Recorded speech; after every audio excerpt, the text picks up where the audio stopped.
얼마 전에 알게 된 건데요. 청소년기 자녀들이 왜 부모님들과 그렇게 대화를 안 하는지 알게 됐습니다. 그 이유가 뭔가요? 이유가 간단해요. 부정적인 감정을 얘기하기가 쉽지 않으니까 아예 안 하는 거예요. 나다운 게 뭔데요? 하긴 그 제일 편안한 방법이긴 하겠네요. 그쵸. 근데 부정적인 방법을 얘기를 했을 때 부모님이 받아주면은 할 거거든요. 그런데 안 한다는 거는 부모님한테 얘기해봤자 어차피 받아들여지지가 않을 거다라고 생각을 하기 때문이라는 거죠. 이 새끼한테 입만 벌리면 거짓말이 자동으로 나와. 말 그대로 부모님하고 별로 관계가 안 좋으니까. 관계가 안 좋은 것도 있지만 부정적인 감정을 이야기를 했을 때 부모님들한테서 기대되는 반응들이 있잖아요. 왠지 내가 힘들다 하면은 상대 쪽이 더 힘들어하거나 아니면은 힘들어하진 않더라도 나한테 잔소리하거나 이럴 것 같으니까 에라이 그러면 하지 말자 이렇게 반응이 되는 거죠. 그래서 이런 경우에는 말 안 해 라고 표현도 안 하고 다른 식으로 되는데 됐어 말 안 해 막 이런 식으로 되게 딱딱하거나 예민하게 굴거나 아예 대화를 차단하는 식으로 행동을 하게 돼서 부모님 입장에선 이럴 때 얘가 대체 왜 그러지? 사춘기구나.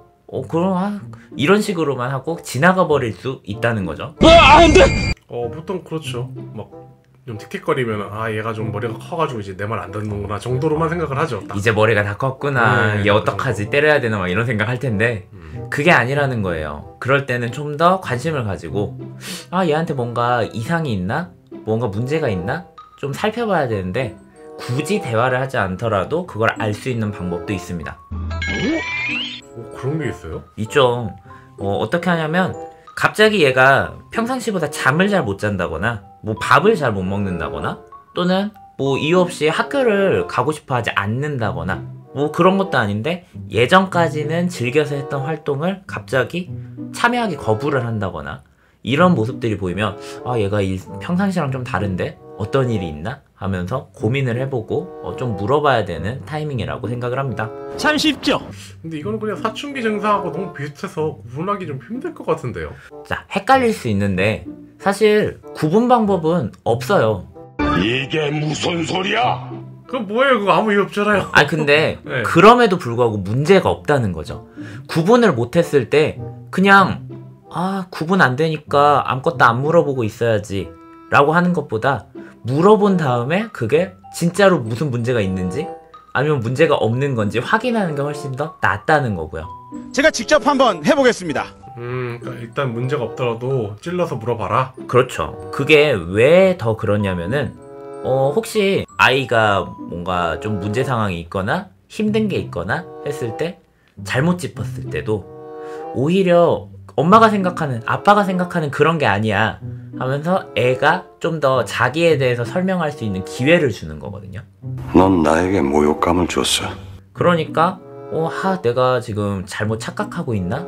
라는 생각을 하기 전에 그냥 물어보고 아니면 아니니까 다행이다. 그리고 그 아니어가지고 그러면은 너의 지금 상태는 어떻니? 그게 궁금하다 하면서 오히려 대화를 더 열어갈 수 있는 방법이 된다. 하긴 보통 부모님들이 좀 과묵하신 분들이 많아가지고 많이 안 물어보죠. 그쵸. 그리고 그 말문을 닫는다고 했잖아요. 말문을 여는 확실한 방법이 있어요. 일상적으로 처음부터 말을 막 하고 신나게 하고 그러진 않는데 그냥 되게 일상적으로 막 여러 가지를 함께 제안을 해주고요.